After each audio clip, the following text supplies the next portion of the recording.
Tune in to Arise, the new wave media experience with LaTonya Smiley and HR. Arise for a strong dose of love, joy, laughter, and information for healthy living. Well, we're living in our purpose because God put us on this earth. In wake of the many protests that have taken place to demand social justice for Black America, there have been flares of anger, confusion, fear, and frustration, and hope as voices of truth and humanity demand justice for Black America. Thank you for joining us here on Arise. We have Alvin Pettway, an educator, and Cordele Rolle, lawyer. Thank you for joining us here on Arise. Thank you for coming out. Again, there's a lot going on right now. What are your thoughts about what's happening with the police brutality, our young people, how they're coming forth, how this impacting them? It is so much going on right now. It's a lot to take in. I didn't see it coming. Did you see it coming? Cordele, did you see it coming? Cordele Rolle. Well, it's 2020. Nobody saw anything happening or coming in 2020. Right. But I'm not complaining about it either. One of the things is I think everything in life has a equal and opposite effect, no matter what it is. I think the earth will always balance itself out in weird ways, regardless of what man can predict. And what I mean by that is we started the year off essentially with the coronavirus traveling the globe. I remember when I first started the year, I was traveling across seas and I had on mask and I was preparing to travel with the coronavirus in the air. I mean, we were dealing with this in Africa and in the Middle East while it was coming from China, which is that I was preparing to go in January. So I've been at least consciously knowing about the virus a little bit ahead of what was going on in the United States, simply because I was going on the other side of the world.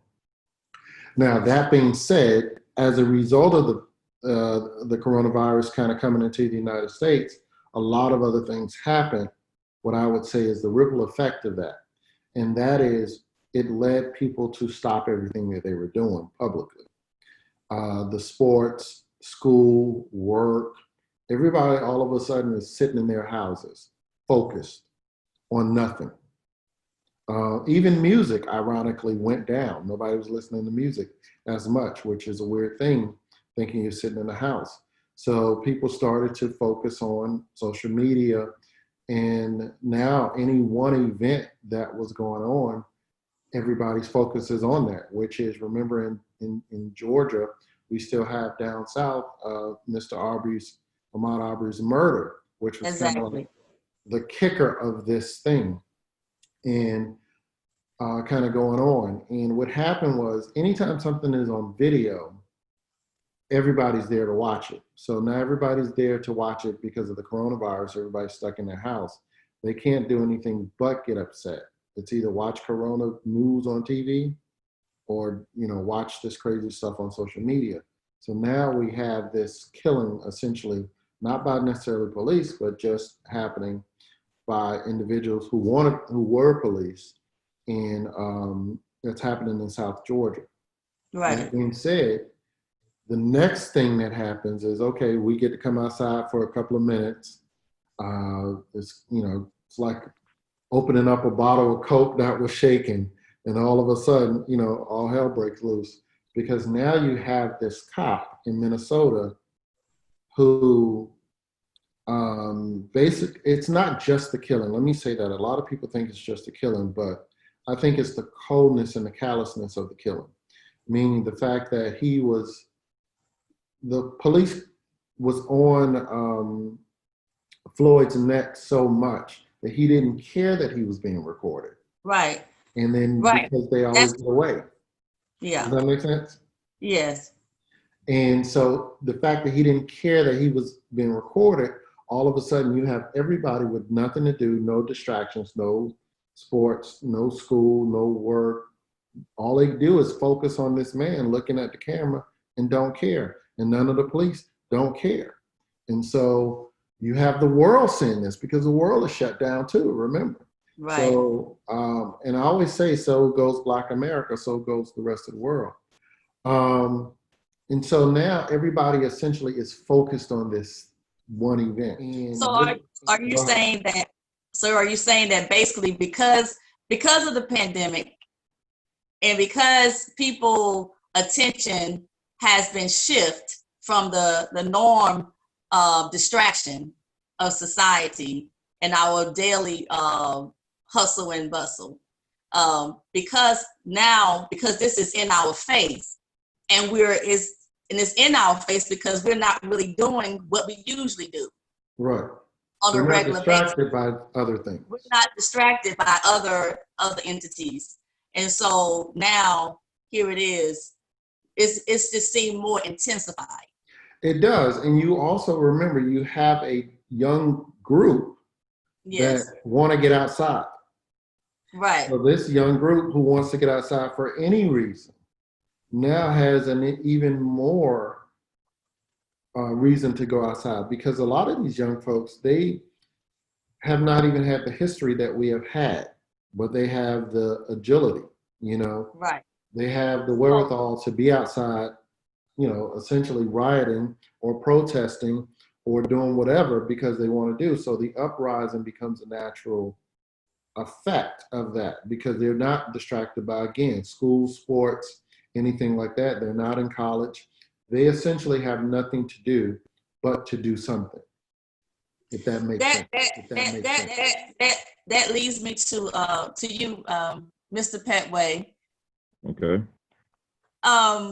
You know, you're raising a son, a Black male, and with what is being seen on social media and TV and the whole image of this against, well, what we have seen so far against Black males. How old is your son's? What, 7? 9. 9 years old. So how did you relate this to your son, or has it bothered him in any kind of way? Yes. Coming up, I know it bothered me. I know when I was growing up, in the projects. So we had a lot of run-ins now with the police. We had some police on the brutality that was in the neighborhoods, some things that wasn't reported. So I had a different perspective of the police when I was growing up. My brother became a police. So now when he became a police, we started looking at police officers different. Some of my friends became police officers. Wow. So in the beginning, you know, there was codes, you know, when the police officers came in. Right. We knew what to do when they came in. It was like we knew to get down, not to run, and so on. So fast forward to 2020, you know, to even talk to my son about police brutality, what to do, is totally different than when I was growing up. When I was even 9 years old, 17, 18 years old. One problem that I do have that, you know, of course, I'm 6'9", he's big. He's 9 years old, but he looks like he's 13 years old. So he's asking me questions about, Dad, what should I do? Wow. He also asked me the other day about what happened to George Floyd in the wake of the rioting and so on. So those are some questions that we have to work out, and it's difficult. So how did you respond? I just talked to him. I just told him about the law. I tried to keep it basic with him, but I was transparent. And I was telling him that um, that it wasn't right, and how they treated just a human being, not just by color. Um, it don't have to be about color all the time. It just be about being just a human being. But when I touched on color, I also had to touch on my experience and talk to Right. them about, what I had to go through, what I had to endure. Um, I can't talk about nobody else without talking about the experiences that I had as a young man. So I can see, when I see George Floyd, I can see similar situations that my friends have been in, that I have been in, that we Right. have seen others have been in. And I'm And the like, social, that and could have social been me. media wasn't and social media wasn't as popular as it is now. Uh, it wasn't popular because we didn't have, you know, we didn't have cell phones and stuff like that. Right. Um, to piggyback on the question earlier, and I was just thinking about the technology that the young kids have and the platform that they have, even with TikTok.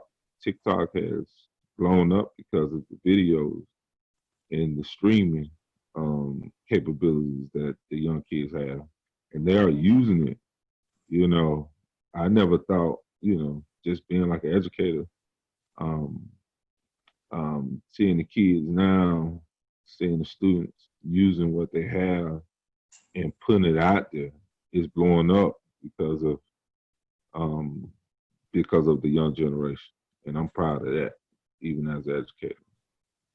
I think that what needs to happen, we have to go back.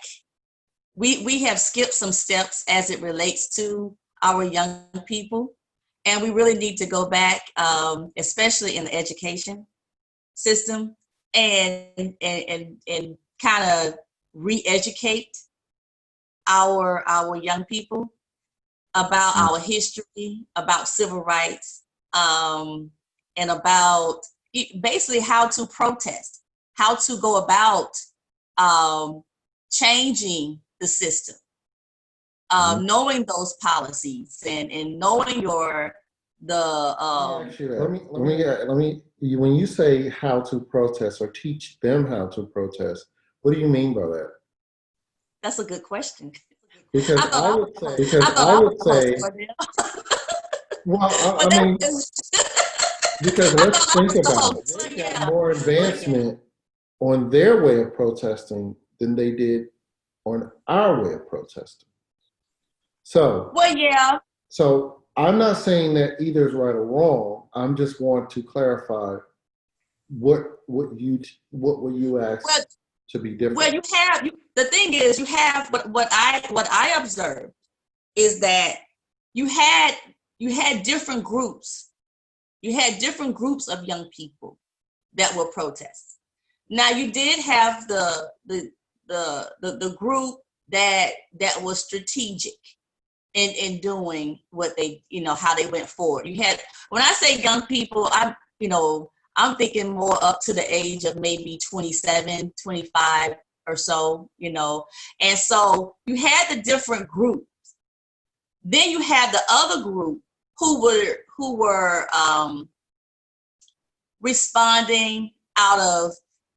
reacting out of emotion, having their immediate response.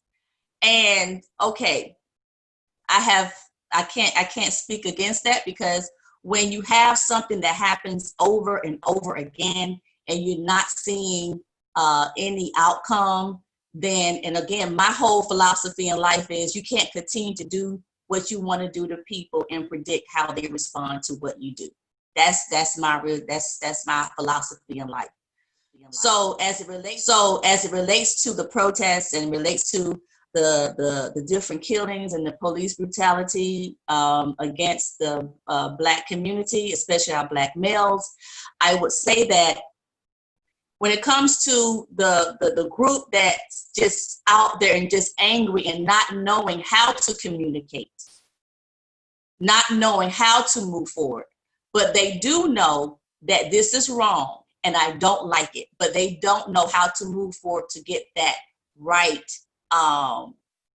results or effective results, then those are the ones I would say that there needs to be some type of organization within our organizations to have some type of way of reflecting back to civil rights and showing, I'm not saying, it's showing that, this is how it was done. You don't have to do exactly like this, but in the civil rights movement, they have laid a good foundation.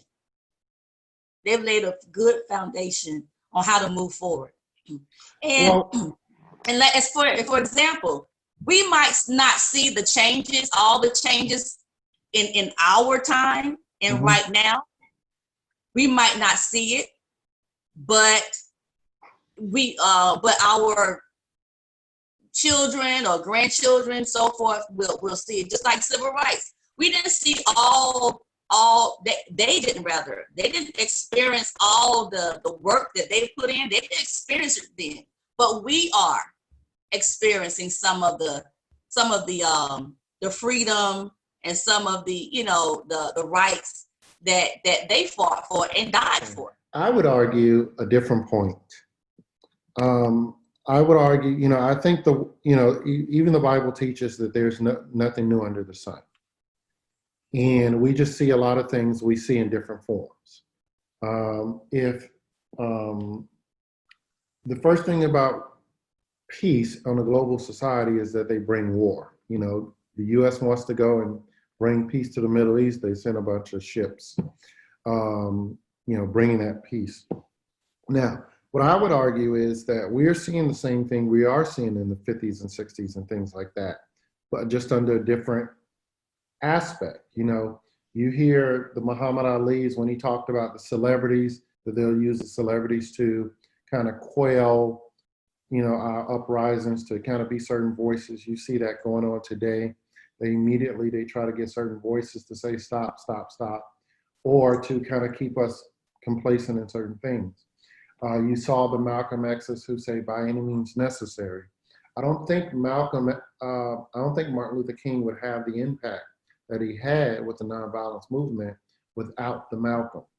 Because if Malcolm really did not have there's not a lot of violence that Malcolm did. You don't really have violence out there that you have a record to show.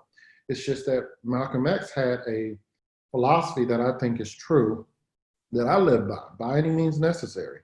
And as long as you have, that's a global policy. You'll see Donald Trump get up there and say, listen, we're going to stop this by any means necessary.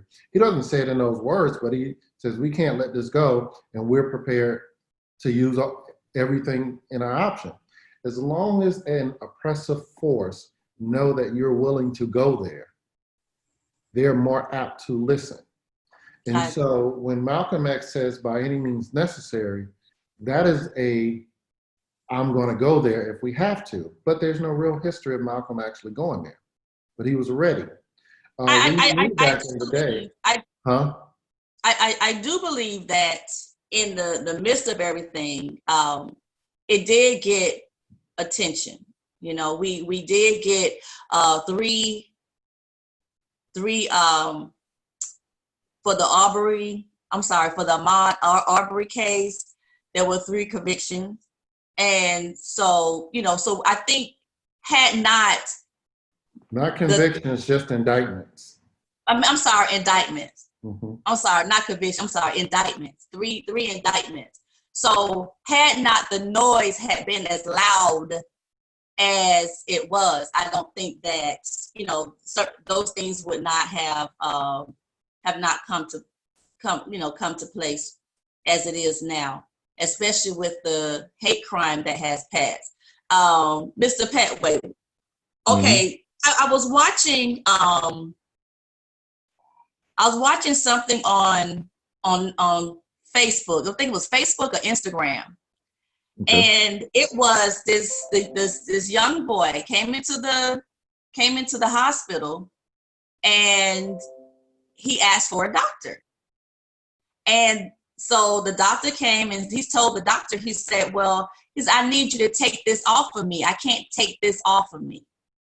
And so the doctor said, well, what is it? So the young boy, he opened his shirt and there was a bullseye target on his chest.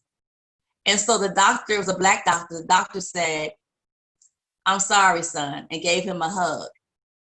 I can't take that off of you. That's going to be with you always.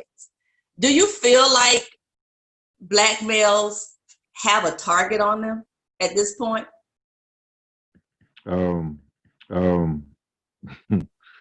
up in Montgomery, Alabama, what they call it, man, the heart of the Dixie. Right. Felt like that growing up. Now I just learned how to live with it. Unfortunately, feel like we always gonna have that target on our back. Like Mr. Cordele said, that enemies necessary. You can't just allow people to just walk over you.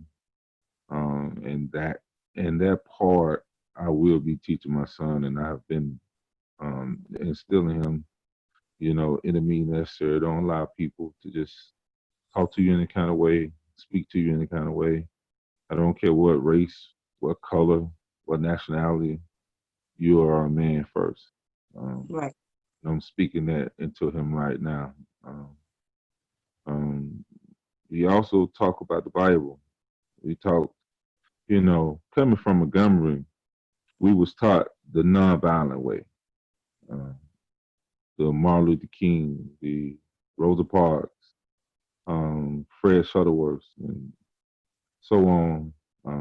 The good thing that I was seeing is that these young, students, these young, I call them firefighters. Call them what?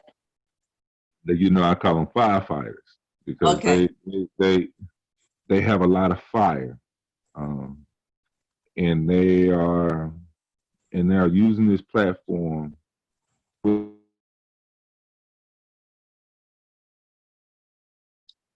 I can't hear you.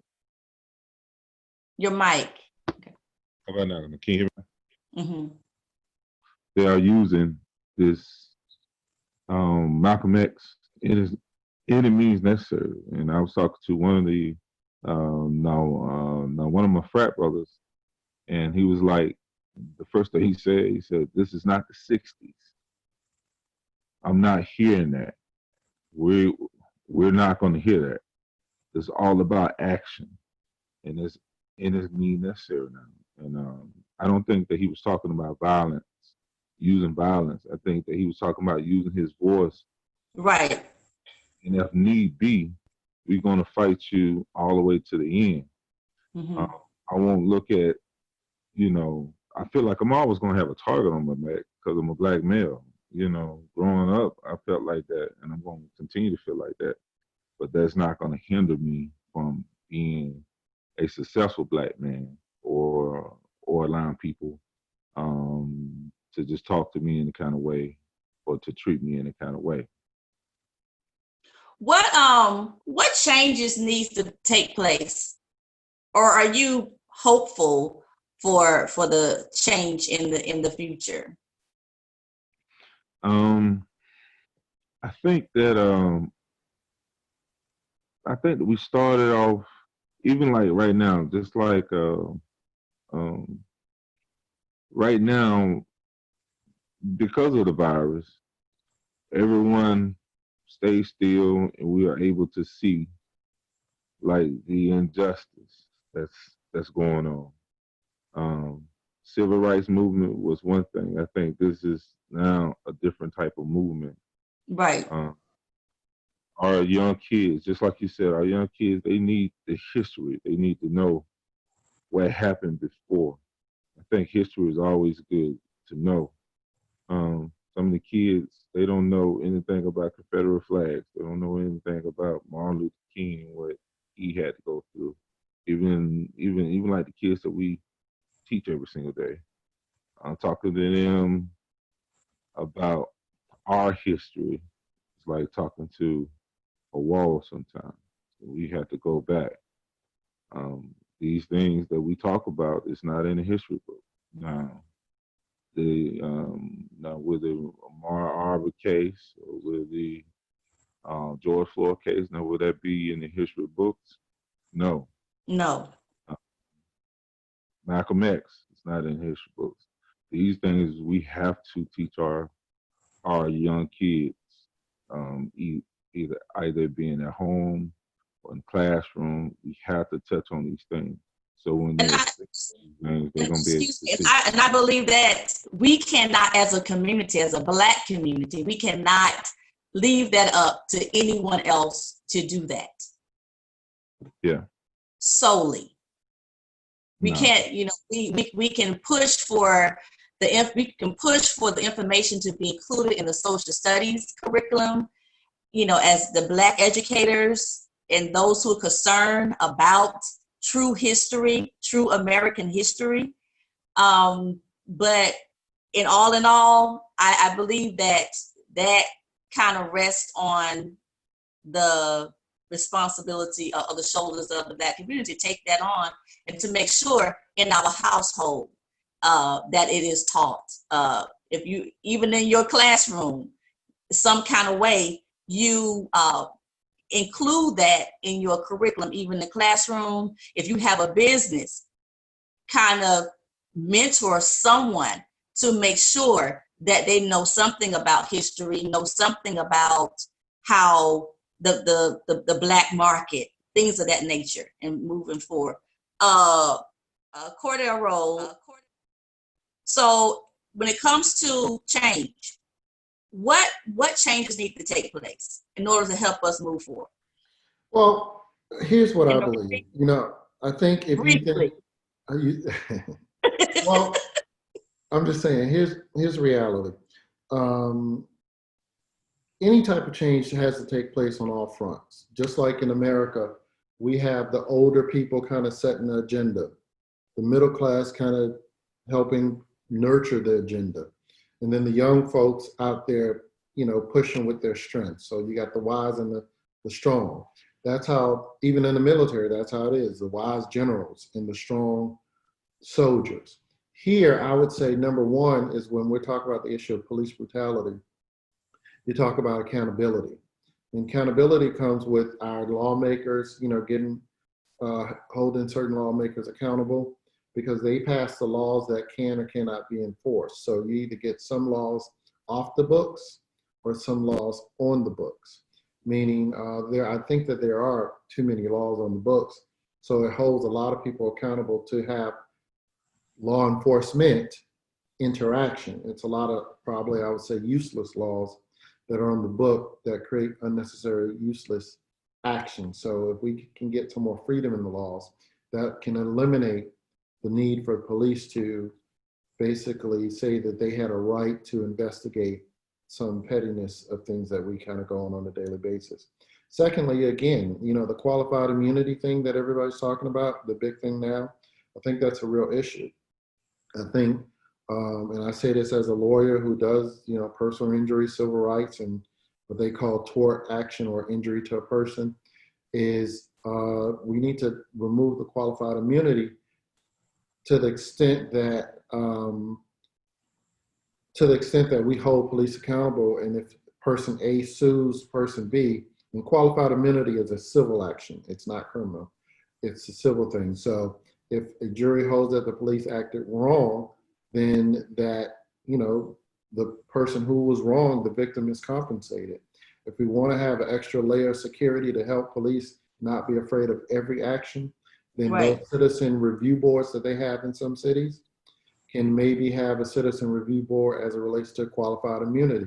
In other words, we can go through that extra step of saying the citizen review board can say this is unreasonable and that person is allowed to sue. Kind of like what they do for grand jury for criminals.